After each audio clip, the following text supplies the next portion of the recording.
I appreciate Governor Ridge giving me a tour of this important facility.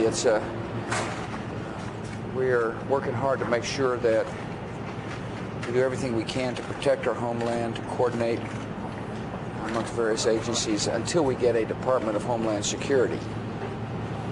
Our House of Representatives has passed a good bill. The Senate is struggling with a bill. I urge the Senate to get a bill to my desk before they go home. A bill which gives us the flexibility necessary to move the right people to the right place in order to better protect the homeland. A bill which safeguards prerogatives that former presidents have had in regards to national security matters. We're at a time of war, and the Senate shouldn't be making it harder for an administration, whether it be this one or future administrations, to do their job.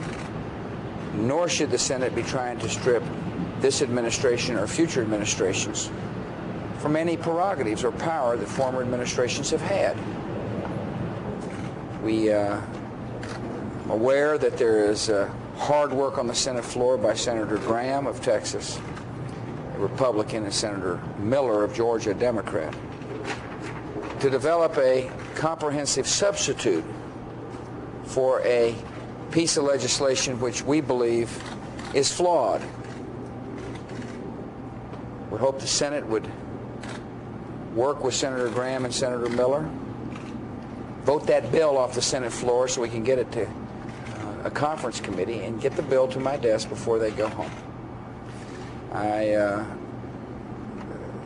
This is a really important piece of legislation. America is still threatened. There are enemies out there which still hate us. We must do everything we can to secure the homeland today, and at the same time leave a legacy behind so future presidents and future members of Congress can deal with what will be an ongoing threat to our freedoms and to our people. But anyway, I appreciate your hospitality, Governor. You got some fine people here working hard on behalf of the American people. It's wonderful to see you all again today. Is one vote enough? Zellmiller's vote enough on this? Except to say I'm not counting votes. I'm just calling on the Senate to do the right thing for the American people. Did you hear the Iraqi foreign minister's speech at the UN, sir? What did you think of it? I didn't hear it, but there's no. Let me guess. The United States is guilty. The world doesn't understand. We don't have any weapons of mass destruction. It's the same old song and dance that we've heard for 11 long years. And the United Nations Security Council must show backbone, must step up and hold this regime to account. Otherwise, the United States and some of our friends will do so. For the sake of peace, for the sake of world security, for the sake of a viable United Nations, they must act.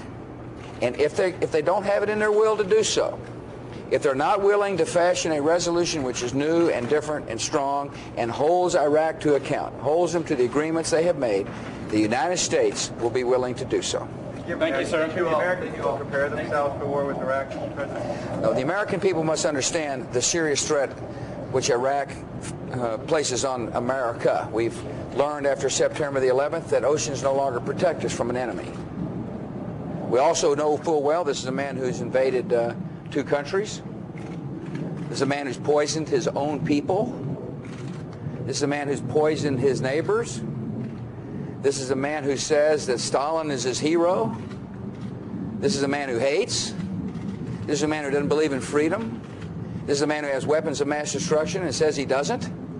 He poses a serious threat to the American people. And the first step is to get the United Nations to prove to the world whether it's going to be relevant or whether it's going to be a League of Nations. Irrelevant. Thank you. Thank you, sir. Thank you, Ronnie.